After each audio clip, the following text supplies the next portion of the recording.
Bibles with you, turn to the book of Mark, chapter number 2. Mark, chapter number 2 is where we'll be looking tonight.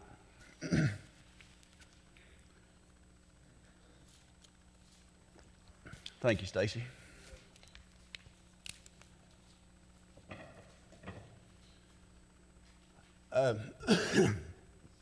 Since I'm the music man, the thing that moves me the most is listening to music. So Matt Maher has come out with a new song. I don't know if y'all have heard it, but it's called In the Room. Anybody heard that new song by Matt Maher? In the Room. So I was, when it first came out, I was driving down the road, and I hear this song come on the radio. Well, it gets to a point in the song at the bridge where he says, whatever it takes to get me to you, tear off the roof, lower me down. I just want to be in the room. So I got to thinking about that. So in Mark chapter number 2, verses number 5 through 12 is where I'm going to start reading. And verse 5 says, When Jesus saw their faith, he said unto the sick of the palsy, Son, thy sins be forgiven thee. But there were certain of the scribes sitting there and reasoning in their hearts, Why does this man thus speak blasphemies? Who can forgive sins but God only? And immediately, when Jesus perceived in his spirit that they were so reasoned within themselves, he said unto them, Why reason ye these things in your hearts? Whether it is easier to say to the sick of the palsy, Thy sins be forgiven thee, or to say, Arise and take up thy bed and walk. But that ye may know that the Son of Man hath power on earth to forgive sins, he saith to the sick of the palsy, I say unto thee, Arise, take up thy bed, and go thy way into thy house. And immediately he rose and took up the bed, and went forth before them all, insomuch that they were all amazed, and glorified God, saying, We never saw it on this fashion. So we kind of picked up at the end of that story. And as that song played and I listened to that song, I thought about this guy that had come to Jesus and what a miracle that these people had seen that day in that house. That they had just seen a man that was born with paralyzed from birth, and Jesus tells him to take up his bed and walk, and he gets out of there. I mean, we could stop right there and talk about all the miracles that Jesus did. But my mind raced back to what happened prior to that. Prior to that. And let's look in verse number 1 of that same chapter. It says, And again, he entered into Capernaum after some days, and it was noised that he was in the house. And straightway many were gathered together, insomuch that there was no room to receive them, not so much as about the door, and he preached the word unto them. Man, would that not be any pastor's dream? That the church house is full. You can't even get in the door. You can't see through the windows because people are sitting in the windows. They're outside on the porch of the house. They're everywhere. Wouldn't David Ayers be surprised to come in here Sunday morning and him not have anywhere to stand and we not have anywhere to sit? Think about that. Amen. They're listening to Jesus preach.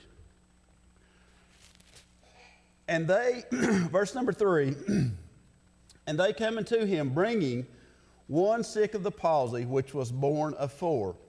And when they could not come nigh unto him for the press, they uncovered the roof where he was. And when they had broken it up, they let down the bed where the sick of the palsy lay. So if I had a thought for tonight, it's going to be, what's it going to take for us to tear off the roof? What's it going to take for us as Christians to tear off the roof? Well, I looked up some architecture of that time. These roofs are not like what roofs we have now. Christy's had me doing some renovations on our house, and I had to tie a gable into our roof, so I had to tear some stuff off. That wasn't very easy to do, but I got it done. It's pretty messy. And all I had to cut through was 5/8 inch OSB and pull some shingles off. Wasn't too awful bad, but I still didn't like doing it. These roofs in that day, it says that the most common roof was flat because they used it for living space above the house. You know, they would go in the evenings, they used it for living space. Sometimes they even grew grass on their roof. So they're flat, they've got grass on them, but the structure, the way they constructed them, said that it had poles, wooden poles, spaced 3 feet apart. So if you've ever fooled with concrete, and I have, because that was the business my dad was in my whole life, was concrete, and I still hate concrete to this day. It's a hurry up and wait job. You got to hurry up to get it ready, and then you got to wait on to get there. But the poles were kind of like the rebar that's in concrete. They were spaced 3 feet apart. Then in between all those squares of those poles, it said it had cross pieces of sticks in there. And then on top of those sticks was clay that had seed, grass, you know, anything that they could get in there to make that mud stick together. So that don't sound like it'd be too hard to break through. But then it said the average thickness is 12 inches thick of clay, and said when it baked in the sun, it would become as hard as concrete. All right. So you got these 4 friends that go by and pick up their buddy Joe and say, hey, Jesus is speaking.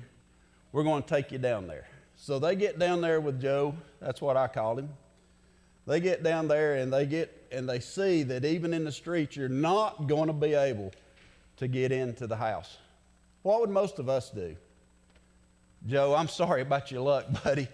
Maybe he'll be back tomorrow night for another revival session. Maybe we can get in then.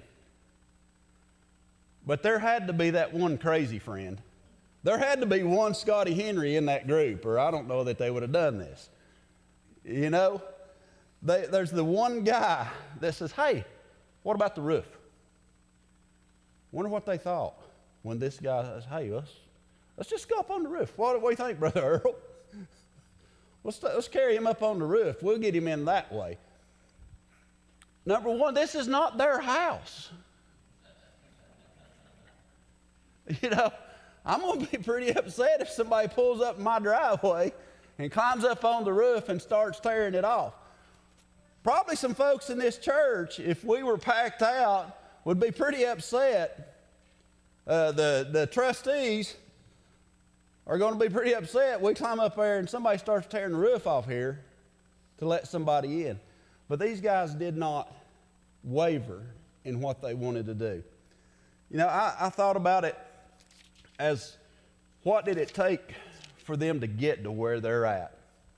I think they had to have 4 things that we as Christians today need to have.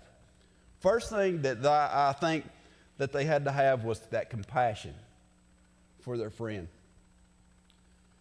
Did we see anywhere in that reading where it said he had a mom, dad, brothers, sisters, anybody else that came by to pick him up to take him to see Jesus?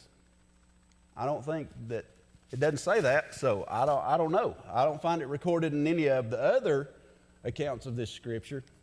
It always talks about the 4 friends. So I think that we have to be friends and that we're going to have compassion. We're going to have that compassion for our fellow men before we can start tearing any roofs off. You know, for a long time, I've always had some compassion, but for a long time, the job that I used to hold, I didn't have a whole lot of compassion for people anymore. You know, because I was always called to fix their problems that had taken them years to create in 5 minutes. You know, that kind of wears on you. So I'm having to work. Brother Stacy knows what I'm talking about. I'm having to work to get that compassion back that I used to have. And I'm getting there. But I can do better as far as compassion. When you see that person that's needing help, that's needing that pat on the back, that's needing things done, we've got to have that compassion before we can start tearing off roofs. I think another thing that we're going to have is conviction. We're going to have that conviction. Did these guys just, if they hadn't had some conviction about what they were doing, when they got there and saw that everything was blocked, we're not going to get in, would they have climbed up on the roof to try to tear a hole in the roof of this house that they didn't own? Somebody else's house, Jesus is there preaching in it. So I think that they knew that Jesus Christ was the only one that can help their friend. What does the world say today? Jesus is a way. You know, there are many ways that you can get to God. You just live a good life and treat people right and you'll be okay. These guys, I believe, were convicted that Jesus was the only way that their friend was going to get any help. I don't know what kind of doctors they had back in those days. Nothing like we have now. But if you were paralyzed, had palsy, you were pretty much going to be a beggar your whole life. But these guys knew and had faith and conviction enough to know that Jesus could help their friend. So, to tear off roofs, we're going to have compassion, conviction. I think we're going to have commitment. Now, the guys that I work with, we're a pretty tight-knit group of guys.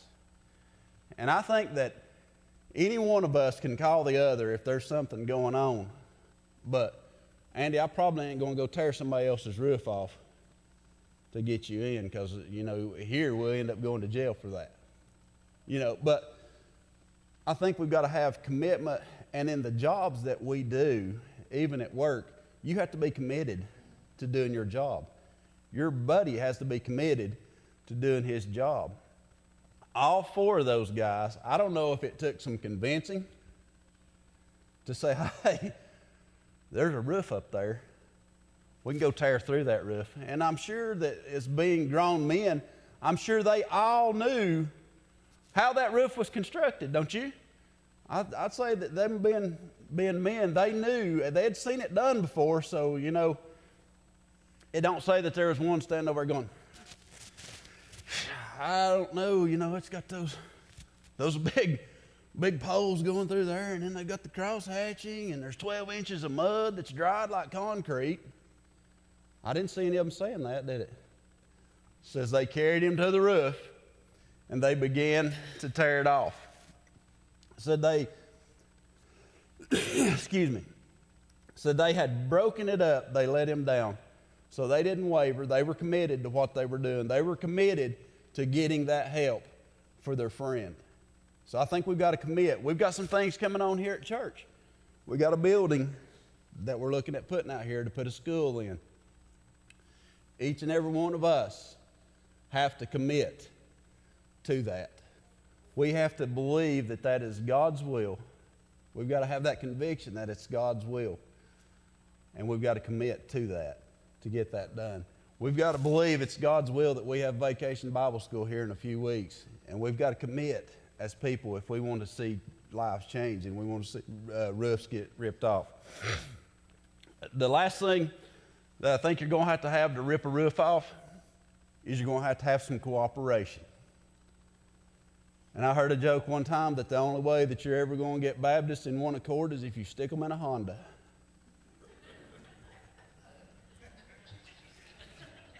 So you got to have some cooperation.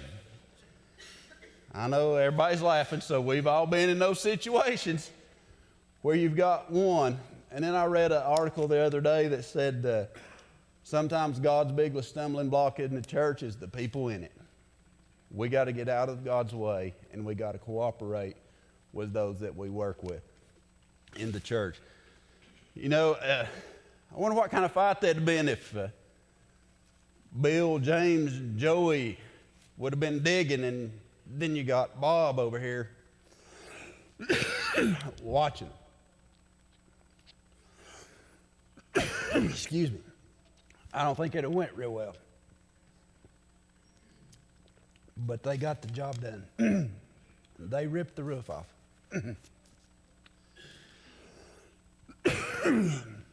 They got their friend as Jesus, all because they were willing to rip the roof off to get him in there. So,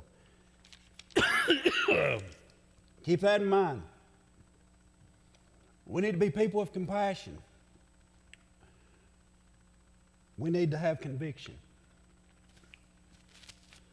We've got to be creative sometimes in how we minister.